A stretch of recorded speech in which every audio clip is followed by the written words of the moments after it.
Assalamualaikum warahmatullahi wabarakatuh. Selamat siang. Apa kabar pemirsa TA TV yang berbahagia? Semoga senantiasa dalam keadaan sehat walaupun kita semua beraktivitas dari rumah. Dan yang terpenting juga, kita harus tetap senantiasa menjaga kesehatan dengan cara menjaga jarak, menggunakan masker, jangan lupa untuk cuci tangan, menggunakan sabun, dan juga memakan makanan yang bergizi. Baiklah, selama 30 menit ke depan, kami akan menemani Anda semua dalam program Belajar di Rumah bersama SMP Negeri 1 Surakarta bersama saya, Frikli Hapsari. Untuk lebih mengenal tentang SMP Negeri 1 Surakarta, marilah kita simak video profil SMP Negeri 1 Surakarta dan juga sambutan dari Bapak Kepala SMP Negeri 1 Surakarta, Bapak Sutarmo, SPD MPD.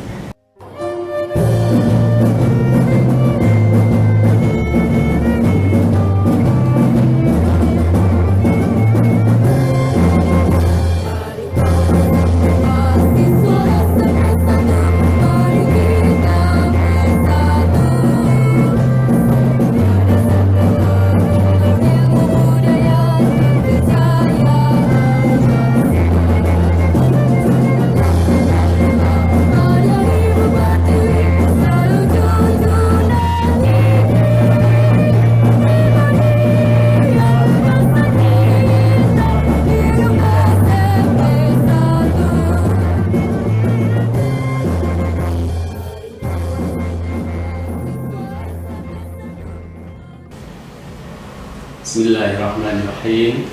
Assalamualaikum warahmatullahi wabarakatuh. Selamat siang pemirsa TA TV dimanapun Anda berada. Semoga kita semua senantiasa dalam keadaan sehat walafiat meskipun dalam situasi pandemi COVID-19 seperti sekarang ini. Pemirsa, pada kesempatan siang hari ini kami dari tim SMP Negeri 1 Surakarta akan menyampaikan bagaimana aktivitas pembelajaran di SMP Negeri 1 Surakarta pada masa pandemi COVID-19 seperti sekarang ini. Pemirsa, pada masa pandemi COVID-19 sekarang ini, proses pembelajaran di SMP Negeri 1 Surakarta tetap berjalan seperti yang direncanakan. Proses pembelajaran tetap berlangsung meskipun dengan segala keterbatasan. Tidak ada tatap muka antara siswa dengan guru di sekolah. Proses pembelajaran dilaksanakan di rumah, tetapi anak meskipun di rumah tetap bersekolah. Jadi ada interaksi antara bapak guru di sekolah dengan di rumah melalui pembelajaran jarak jauh secara online. Kemudian pada kesempatan siang hari ini pemirsa, tim dari SMP 1 Surakarta akan menyampaikan bagaimana proses pembelajaran secara daring, secara online. Mulai dari mata pelajaran yang diujikan secara nasional. Untuk kesempatan siang hari ini yang nanti akan menyampaikan proses pembelajaran secara daring adalah mata pelajaran bahasa Indonesia. Kemudian nanti pada siaran berikutnya dilanjutkan bahasa Inggris, siaran berikutnya lagi bahasa IPA, kemudian lanjut matematika.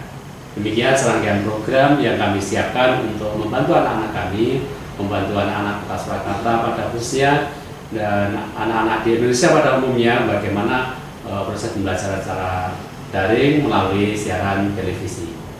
Terima kasih, semoga bermanfaat. Billahi taufiq wal hidayah. Assalamualaikum warahmatullahi wabarakatuh. Demikian tadi sekilas tentang video profil SMP Negeri 1 Surakarta. Ternyata SMP Negeri 1 Surakarta ini sangat luar biasa dengan banyak sekali prestasi yang telah dimiliki. Dan juga ada sambutan dari Bapak Kepala Sekolah SMP Negeri 1 Surakarta, Bapak Sutarmo, SPD MPD. Nah, pada kesempatan hari ini kita akan membahas tentang pembelajaran jarak jauh yang terjadi di masa pandemi COVID-19 ini yang berlangsung di SMP Negeri 1 Surakarta yang pada hari ini akan merujuk pada mata pelajaran Bahasa Indonesia. Pada acara siang hari ini kita kedatangan tamu-tamu yang sangat luar biasa, yaitu ibu-ibu guru Bahasa Indonesia dari SMP Negeri 1 Surakarta. Akan kami perkenalkan satu persatu. Ada Ibu Tri Haryani SPD. Selamat siang Ibu. Selamat siang. Apa kabar Ibu? Alhamdulillah sehat dan semangat. Berikutnya kita juga masih ada Ibu Guru Bahasa Indonesia dari SMP Negeri 1 Surakarta. Ada Ibu Sri Widyayati. Apa kabar Ibu Sri Widyayati? Alhamdulillah. Luar biasa. Tidak Lupa juga ada Ibu Reni Sunarso. Kemudian ada Ibu Tuti Parmini. Selamat siang Ibu Tuti. Selamat siang. Sehat Ibu Tuti? Kemudian ada lagi Ibu Sri Rahwati SPD. Selamat siang Ibu Sri Rahwati. Ya, Mbak Titi. Bagaimana juga kabarnya Mbak Titi? Alhamdulillah sehat selalu Ibu. Itu juga saya sehat. Selanjutnya ada Ibu Handayani SPD. Selamat siang Ibu Handayani. Selamat siang Mbak Titi. Pada siang hari ini kita akan ngobrol tentang pelaksanaan pembelajaran jarak jauh bahasa Indonesia di SMP Negeri 1 Surakarta. Nah, mungkin saya ingin sedikit berbincang-bincang tentang bagaimana pembelajaran jarak jauh di SMP Negeri 1 Surakarta, khususnya untuk mapel bahasa Indonesia. Mungkin bisa Ibu Tri sampaikan. Baik, terima kasih. Pembelajaran jarak jauh di SMP Negeri 1 Surakarta masih dilaksanakan sampai saat ini. Mungkin sama juga hanya dengan sekolah-sekolah yang karena pandemi COVID-19 sampai saat ini masih belum berakhir. Kami terpaksa harus terpisah dengan anak-anak kami ya. Anak-anak belajar di rumah, PDN, sedangkan Bapak Ibu guru mengajar dari kantor atau dari sekolah. Namun juga tidak menutup kemungkinan kami pun tetap memberikan pelayanan pada anak-anak di luar jam pelajaran. Kadang-kadang pada sore hari, bahkan sampai malam hari, kalau ada anak-anak kami yang berkonsultasi secara virtual, kami pun akan tetap mendampingi mereka di dalam belajar. Untuk bisa menjalin komunikasi dan interaksi dengan siswa walaupun hanya virtual. Sehingga anak-anak itu merasa ada kedekatan antara guru dan siswa. Bahkan kalau kami harapkan itu sebisa-bisa anak-anak seolah-olah, oh ini saya ada di kelas, ini ada Bapak Ibu guru di dekat saya. Jadi kami berusaha semaksimal mungkin bagaimana supaya bisa terjalin komunikasi dan interaksi di antara kami walaupun kami harus berjauhan atau terpisah. Mungkin Bu Rupin menambahkan Mungkin saya tambahkan bahwa dalam pelaksanaan pembelajaran jarak jauh di SMK moda daring dan moda luring. Moda daring di sini anak menggunakan internet dan komputer, sehingga anak-anak dan bapak ibu guru harus mengunduh aplikasi. Kemudian menggunakan luring di luar jaringan. Kami menggunakan media-media yang ada di rumah, misalnya televisi, ada televisi pendidikan, ada TVRI. Kemudian bisa juga memanfaatkan buku paket yang digunakan, dan anak-anak bisa menggunakan lembar jawab siswa yang ada. Luar biasa sekali ya. Ternyata kegiatan pembelajaran jarak jauh di SMP Negeri 1 Surakarta tuntutan untuk mapel bahasa Indonesia ini sangat berjalan dengan lancar ya Ibu ya. Iya. Terbukti sekali di sini, di samping pada saat pelaksanaan pembelajarannya Ibu mendampingi siswa-siswi pada saat jadwal pembelajaran, tetapi juga bisa dilaksanakan di luar, masih melayani ya Ibu sampai jam malam, jam 10 malam masih melayani ya Ibu. Luar biasa. Ya, ini sangat luar biasa Ibu. Dan juga ternyata menggunakan sistem moda daring ya, secara online juga luring yang bisa dilaksanakan atau bisa anak-anak bisa mengikuti kegiatan pembelajaran di media televisi seperti TVRI, kemudian radio begitu ya Bu. Seperti kita ketahui di Kota Surakarta juga ada radio Konata ya untuk kegiatan pembelajaran siswa-siswi di Kota Surakarta, dan juga ini di SMP Negeri 1 Surakarta juga menggunakan radio untuk kegiatan pembelajaran juga, khusus untuk SMP Negeri 1 Surakarta. Ya. Nah, tadi Ibu juga menyampaikan menggunakan beberapa aplikasi di dalam pelaksanaan pembelajaran jarak jauh. Nah, mungkin aplikasi apa saja yang digunakan selama pembelajaran jarak jauh ini, khususnya untuk mapel bahasa Indonesia? Mungkin dari Ibu Rahwati, monggo Ibu. Terima kasih Mbak Titi. Begini Mbak Titi, masing-masing guru bahasa Indonesia itu menggunakan aplikasi yang bervariasi. Di antaranya ada yang menggunakan Google Classroom, ada yang menggunakan Zoom, ada yang menggunakan email, pesan suara, video, atau mungkin juga YouTube dan juga WhatsApp. Tapi selama ini saya menggunakan diantaranya adalah Google Classroom, WhatsApp, email, video, maupun pesan suara. Ini yang saya lakukan selama ini. Mungkin dengan Bu Handayani itu menggunakan aplikasi yang berbeda. Silakan Handayani. Terima kasih. Sampai saat ini saya masih menggunakan Google Classroom, video, kemudian pesan suara dan WA. Mungkin untuk kelas 1 di kelas saya itu menggunakan Google Classroom juga WhatsApp. Karena untuk WA itu saya rasa yang paling efektif dan Aplikasi yang digunakan oleh ibu semua sangat luar biasa, dan juga Classroom, kemudian bisa menggunakan Zoom itu juga ya Bu ya, kemudian WhatsApp, kemudian pesan suara, bisa juga kita menggunakan media YouTube gitu ya Bu untuk menyampaikan materi kepada anak-anak. Ini sangat luar biasa, ibu yang sangat cantik dan masih muda-muda, segar, tetap semangat ya Bu Ibu ya, sangat luar biasa. Oke, selama pembelajaran jarak jauh ini, bagaimanakah cara dari pembelajaran jarak jauh khususnya untuk bahasa Indonesia ini di dalam penyampaian materi supaya tersampaikan kepada siswa-siswi, dan mungkin bisa juga dicontohkan materi apa yang disampaikan kepada peserta didik. Nah, mungkin kesempatan kali ini bisa saya tanyakan kepada Ibu Reni. Monggo Ibu Reni. Ya, terima kasih Mbak Fitri. Baik, pemirsa yang berbahagia, hari ini saya akan bagikan bagaimana proses pembelajaran untuk penyampaian materi bahasa Indonesia di SMP Negeri 1. Jadi sebenarnya secara umum kita bisa melihat bahwa yang paling efektif adalah bertatap muka. Saat kita mengajar itu adalah bertatap muka dengan anak-anak, karena dari situ bisa terjadi interaksi antara guru dan murid. Murid bisa bertanya bila mereka belum paham, guru bisa segera menjawab bila anak-anak mengalami kesulitan.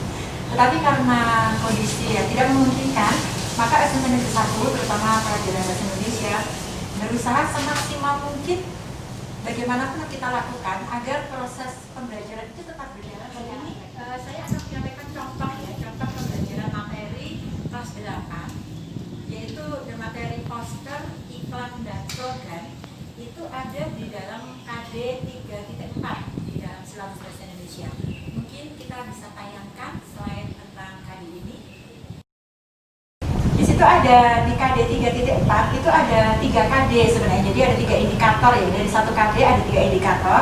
Tetapi hari ini kita hanya akan membahas satu indikator saja karena waktu yang terbatas ya. Jadi kita untuk KD 3.4 kita hanya membahas di indikator 343, yaitu membedakan iklan, slogan, dan poster dengan benar. Itu untuk materi pengetahuan ya. Kemudian untuk KD 4.4 untuk keterampilan kita mengambil indikator dari 443, yaitu menyajikan poster. Oke, untuk langkah pertama ada 3 langkah yang akan kita lakukan saat pembelajaran materi ini. Yang pertama ada pendahuluan. Bisa kita lihat slide berikutnya ya. Kita slide berikutnya. Di situ ada pendahuluan. Kemudian yang kedua kita akan melakukan kegiatan inti, dan yang ketiga ada penutup. Saya akan uraikan agar lebih jelas ya. Untuk bagian pendahuluan apa saja yang perlu kita lakukan? Yang pertama, kita bisa menyapa anak-anak terlebih dahulu, misalnya dengan mengucapkan salam gitu ya. Nah, aplikasi yang akan kita gunakan saat ini adalah aplikasi Google Classroom. Saya rasa anak-anak sudah familiar dengan aplikasi itu. Tapi seandainya dimungkinkan juga, kita bisa juga menggunakan WA. Kalau mengucapkan salam, kita bisa menggunakan voice note atau pesan suara. Kita bisa menyapa anak-anak bagaimana kabar mereka hari ini, dan seterusnya dan seterusnya. Bila ada anak yang tidak segera menjawab, kemudian kita perlu tahu keadaan dan kondisinya, kita bisa lakukan kegiatan yang lain ya. Jadi kita bisa meminta informasi itu dari wali kelas misalnya. Nah, biasanya kita akan meminta anak-anak melakukan presensi itu 10 menit sebelum pelajaran dimulai. Jadi kalau kita menggunakan Google Classroom, kita bisa berikan kode Google Classroom itu kepada anak-anak 10 menit sebelum pelajaran dimulai. Kemudian anak-anak bisa bergabung paling lambat itu 10 menit pada waktu pelajaran dimulai. Jadi kalau pukul 8 kita mulai pelajaran, mungkin 10 menit sebelumnya kita sampaikan kode Google Classroom. Kemudian mereka bergabung, anak-anak kami undang, kemudian anak-anak bergabung.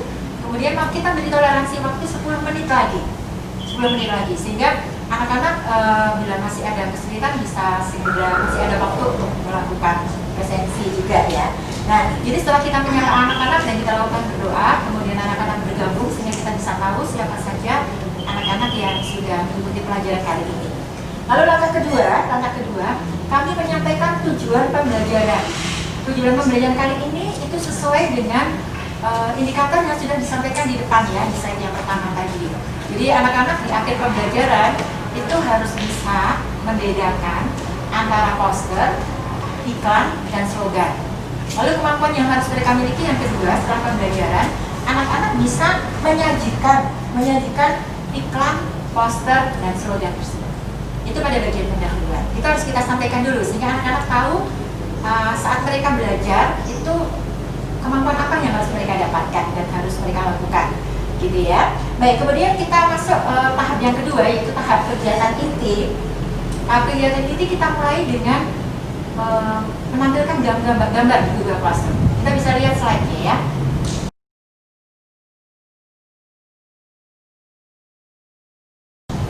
Kita bisa lihat slide, ada 3 gambar di situ. Karena tujuannya anak-anak harus bisa membedakan, maka kita akan meminta terlebih dahulu anak-anak membedakan 3 gambar tersebut. Karena sebelum pertemuan berikutnya anak-anak sudah mengetahui unsur kebahasaannya apa, pola penyajiannya apa, tentunya mereka sudah harus bisa membedakan mana poster, mana slogan, mana iklan. Nah, mereka boleh memberikan masukan, memberikan komentar. Mengapa gambar ini disebut iklan, mengapa gambar ini disebut poster, dan seterusnya. Mereka bisa mengirimkan pendapat komentar mereka itu di Google Classroom, di forum ya. Jadi setiap anak boleh kirimkan komentarnya di situ, sehingga anak-anak yang lain pun bisa membaca komentar temannya. Nah, saat itu anak-anak mulai beraktivitas. Mereka boleh berpendapat, asalkan mereka bisa memberikan alasan, kita bisa menerima sebagai sebuah kebenaran, gitu ya. Nah, setelah ada gambar dan kemudian ada komentar, yang terakhir nanti guru memberikan komentar ulang tentang semua jawaban yang sudah dikirimkan di forum di Google Classroom, sehingga anak-anak menjadi paham dengan sebenarnya apakah beda antara ketiga hal tersebut. Nah, setelah itu baru kegiatan akhirnya di bagian kegiatan inti mereka akan menyajikan itu bisa diartikan menyusun iklan, poster, atau slogan ya. Jadi mereka bisa ambil contoh di internet boleh, tapi mereka memberikan alasan. Jadi mereka bisa kerjakan dulu di buku tugas, kemudian difoto, kemudian bisa dikirimkan ke tugas kelas ya, bukan di forum, tapi di tugas kelas misalnya. Atau bisa juga misalnya guru mengambil contoh beberapa anak dikirimkan ke forum sehingga guru juga bisa membahas hasil pekerjaan anak-anak. Gitu ya. Itu di kegiatan inti. Kemudian berikutnya di kegiatan penutup, langkah yang kita lakukan, yang pertama kita mereview ulang. Jadi guru bisa menyimpulkan pembelajaran siang itu. Apa yang sudah dipelajari dan kemampuan apa yang sudah harus dimiliki anak-anak setelah pembelajaran selesai. Gitu ya. Yang kedua, anak-anak diberikan tugas untuk mengerjakan sebagai tugas rumah. Dan itu harus dikumpulkan dalam batas waktu yang sudah ditentukan sebagai sebuah kesepakatan. Gitu Bu Fikri, bisa saya sampaikan? Berarti walaupun pembelajaran secara daring, langkah-langkah pembelajaran dilakukan seperti pada saat kita tatap muka ya Bu, luar biasa. Kemudian Bu Deni, mohon maaf, untuk sistem penilaian kita kan tahu bahwa dalam kurikulum 13 itu ada 3 ranah penilaian. Nah, selama masa PJJ ini, bagaimana sistem penilaian yang Ibu Reni atau mungkin Ibu guru yang lain lakukan? Oh iya. Untuk sistem penilaian benar Mbak Fikri, kita menggunakan 3 ranah ya. Ada ranah pengetahuan, keterampilan, dan ranah sikap. Nah, untuk ranah pengetahuan, karena tadi indikator yang akan kita jelaskan di depan tadi adalah membedakan ketiga gambar poster, iklan, dan slogan. Maka sebagai nilai pengetahuan, anak-anak diberikan tugas untuk mencari boleh iklan, bisa slogan, atau mungkin yang tampil di televisi ada iklan apa, slogan apa, ada poster apa. Mereka memastikan itu sesuai dengan karakteristiknya, kemudian memberikan komentar, kemudian hasilnya itu bisa dikirimkan boleh lewat jaringan pribadi dengan guru bidang studi atau mungkin juga di Google Classroom di tugas kelas. Itu yang pengetahuan. Kemudian untuk ranah keterampilan, karena harus menyajikan poster ya anak-anak harus membuat poster, membuat iklan, membuat slogan. Tetapi karena ini masih dalam masa mereka tinggal di rumah, belajar di rumah, BDR, maka kita bisa beri tema, iklan itu sesuai dengan apa yang ada di lingkungannya. Membuat poster misalnya tentang kebersihan rumah, misalnya begitu yang mereka temui di lingkungan rumah mereka. Nah, yang ketiga di ranah sikap. Nah, untuk ranah sikap kita bisa mendapatkan penilaian itu sejak proses awal pembelajaran, pada saat pembelajaran sampai akhir pembelajaran. Jadi misalnya kalau dari awal pembelajaran, misalnya pada waktu presensi saja, saat anak-anak terlambat untuk presensi, berarti mereka sudah tidak disiplin. Tapi saat anak-anak tepat waktu, berarti kita bisa menilai kedisiplinan anak tersebut. Baik, kemudian pada waktu proses pembelajaran misalnya, ada anak yang memberikan komentar di dalam forum. Kemudian anak lain memberikan komentar juga, tetapi menjelekkan komentar temannya dengan bahasa yang mungkin tidak sopan. Nah, saat itu kita bisa membetulkan, kita sudah dapat nilai sikap, bagaimana mereka harus menunjukkan kesopanan. Dan kemudian saat dari hasil pekerjaan, dari hasil tugas yang diberikan, kalau mereka mengerjakannya dengan baik, dengan sungguh-sungguh, maka kita bisa melihat nilai tanggung jawab anak tersebut. Begitu Mbak Fitri. Luar biasa. Ternyata walaupun tidak harus bertatap muka, semua langkah-langkah pembelajaran bisa kita laksanakan dengan sangat baik. Yang kerennya dari langkah awal pembukaan, penyampaian materi, kemudian mereview juga kepada mungkin materi ataupun tugas-tugas yang sudah diberikan kepada siswa, dan juga sampai dengan penilaian. Penilaian sikap pun ternyata tidak susah untuk kita melaksanakan penilaian secara daring ya. Iya, benar. Tidak biasa saja. Ya, mungkin Ibu Wit bisa menyampaikan mungkin ada kendala apa saja yang dihadapi baik oleh Ibu Wit sendiri ataupun oleh siswa-siswi di SMP Negeri 1 Surakarta. Untuk kendala tentu saja ada. Yang pertama, seperti tadi yang disampaikan oleh Ibu Triayani maupun Ibu bahwa dalam pelaksanaan pembelajaran jarak jauh ini kita tidak bisa berinteraksi secara langsung, jadi kurang maksimal untuk berinteraksi. Berbeda kalau kita mengadakan kegiatan secara langsung, kita bisa mempersiapkan anak dengan sebaik-baiknya, memberikan teguran secara langsung. Tapi kalau dengan pembelajaran jarak jauh ini kita tidak bisa mengetahui bagaimana respon anak, ya, apakah anak siap atau belum, itu yang pertama. Masih tidur atau tidak Ibu? Yang kedua, jaringan internet. Kadang ada anak yang hanya memiliki kuota chat, sehingga kalau ada tugas mengirim tugas ke upload ke Classroom ini mereka tidak bisa, hanya bisa lewat WA. Kemudian jauh dari jangkauan internet. Ternyata permasalahannya sangat kompleks, dan ini juga dialami oleh beberapa sekolah yang ada di Kota Surakarta ini, Bu. Di antaranya mungkin tadi ada kendala masalah kuota, kemudian jaringan internet, bahkan sampai dengan sarana-prasarana berupa alat komunikasi yang kadang mungkin dalam satu keluarga hanya memiliki satu handphone, atau bahkan handphone yang tidak memiliki aplikasi untuk kegiatan pembelajaran jarak jauh. Nah, dengan adanya kendala-kendala ini, bagaimanakah untuk mengatasi kendala-kendala tersebut? Mungkin dari Bu Rahmawati, monggo. Terima kasih Mbak Putri. Dari apa yang sudah disampaikan oleh Bu tadi, langkah-langkah yang sudah dilakukan dari sekolah itu yang pertama, itu guru menghubungi peserta didik secara langsung.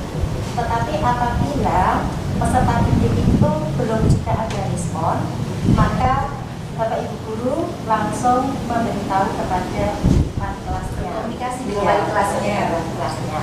Dan langsung wali kelas akan menghubungi orang tua peserta didik yang bersangkutan. Itu yang pertama yang dilakukan.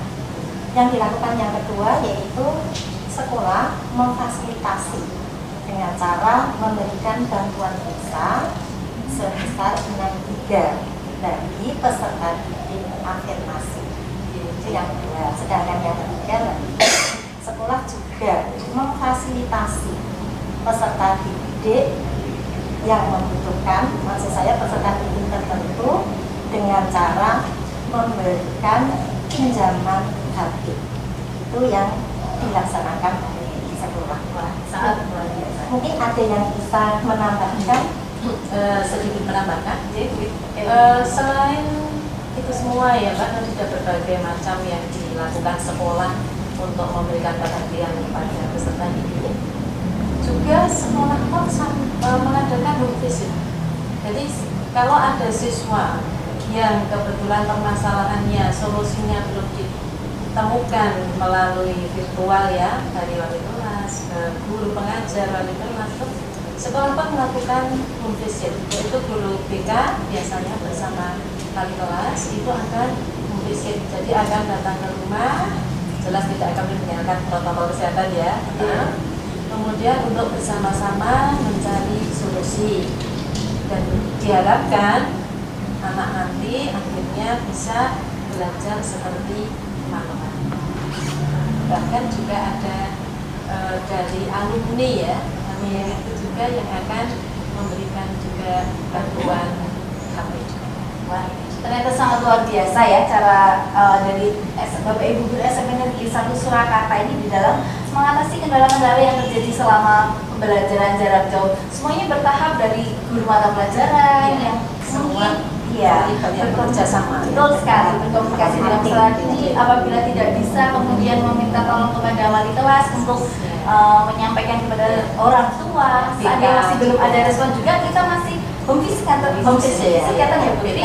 Dan ini sangat luar biasa. Ternyata ada bantuan juga untuk peserta didik afirmasi ya, memberikan bantuan berupa pulsa dan yang lebih luar biasa lagi ada bantuan berupa handphone gitu ya Bu ya. Biasanya dipinjam kalau boleh dipinjamkan, tapi kan sudah mengatasi. Oh iya, luar biasa.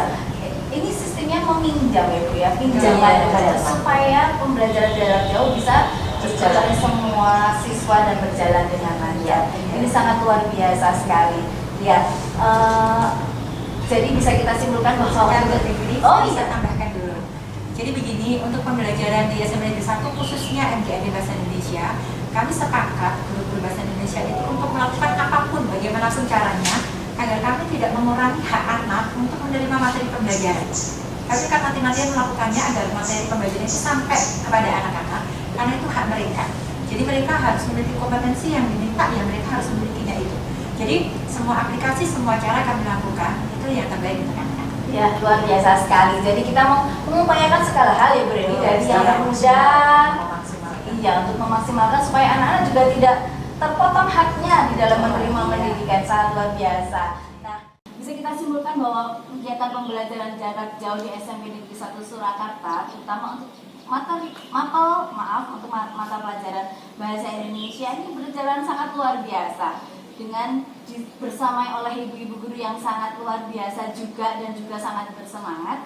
Semua materi pembelajaran bisa tersampaikan dengan baik dengan menggunakan berbagai macam fasilitas seperti handphone ya, dan juga bisa menggunakan berbagai macam aplikasi seperti Google Classroom, WhatsApp, kemudian voice note ya, pesan suara, kemudian juga menggunakan Zoom, dan mungkin nanti pada saat penilaian bisa menggunakan quizzes juga ya. Nah, semuanya bisa berjalan dengan lancar ini juga karena kerjasama yang sangat baik antara orang tua, siswa, dan juga Bapak Ibu guru mata pelajaran, dan juga tidak lupa dukungan yang sangat luar biasa dari Bapak Kepala SMP Negeri 1 Surakarta, Bapak Sutarmo, SPD MPD, yang senantiasa memberikan semangat kepada Bapak Ibu guru kerja dengan baik untuk menyampaikan materi dan memberikan hak-hak anak selama pembelajaran jarak jauh. Demikian tadi bincang-bincang kami bersama Bapak Ibu guru Mapel Bahasa Indonesia di SMP Negeri 1 Surakarta tentang aktivitas pembelajaran jarak jauh SMP Negeri 1 Surakarta. Semoga bisa menjadi inspirasi dan wacana baru bagi pemirsa TA TV di era pandemi ini. Jangan lupa untuk selalu menerapkan protokol kesehatan agar kita senantiasa terhindar dari COVID-19. Sama saya, Fikri Hapsari, mewakili keluarga besar SMP Negeri 1 Surakarta mengucapkan terima kasih atas perhatiannya. Wassalamualaikum warahmatullahi wabarakatuh. Spesa!